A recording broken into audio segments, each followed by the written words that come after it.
As Far as the Eye, or A Fate as it is affectionately known, is a strategy-based building survival turn-based simulator that ticks off all four corners on Indie Bingo. So it's definitely a game I am interested in.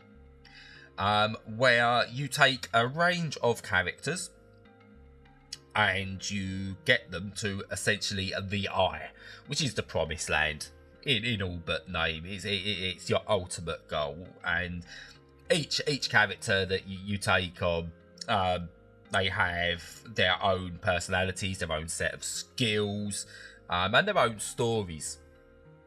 And it makes this a very well-paced and entertaining game to play. It has very simple rule sets. As you can see from the video, you know, the hexagonal tiles are part and parcel of strategy games now. You understand. If you've ever played a strategy game, you understand these. And what you're seeing here actually is the early tutorial stuff, because I think there's a lot of spoilers within the game should we show anything beyond this. But essentially what you do is you take your characters, you move from space to space, follow the goals. So early on, collect all the resources you need, for example, to do something, to overcome an obstacle and go to the next area. Everything is fairly condensed early on, but it does expand quite a lot as the game progresses.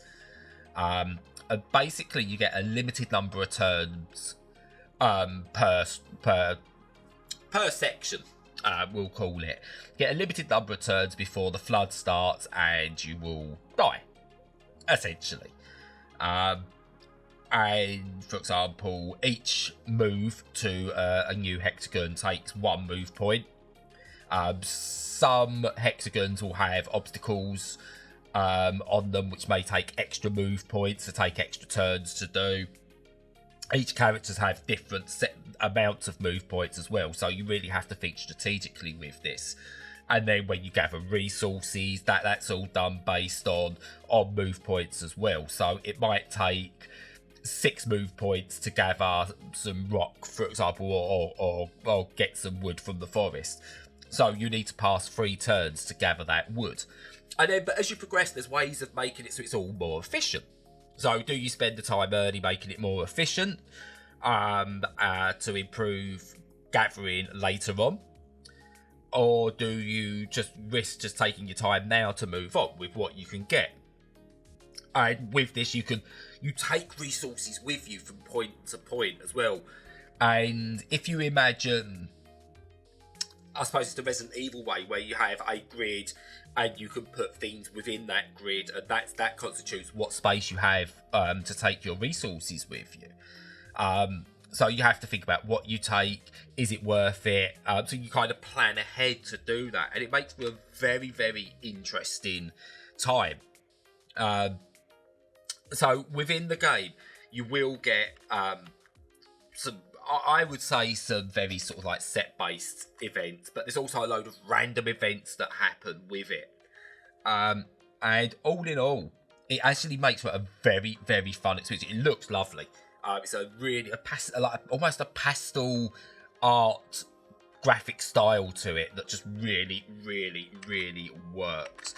And I've just had a wonderful, wonderful time with this game. I think I've barely scratched the surface. But yeah, I can't recommend this enough. It is roguelike. That might put people off, but please do not let it. This is a very, very, very good game that is more than worthy of your time. Pick this up now. Pick it up. I can't recommend it enough. I think it's just short of £20 on Steam. Get it, have fun, and thank me later. If you enjoy our videos, please subscribe, like the video, whatever's needed there. And until next time, goodbye.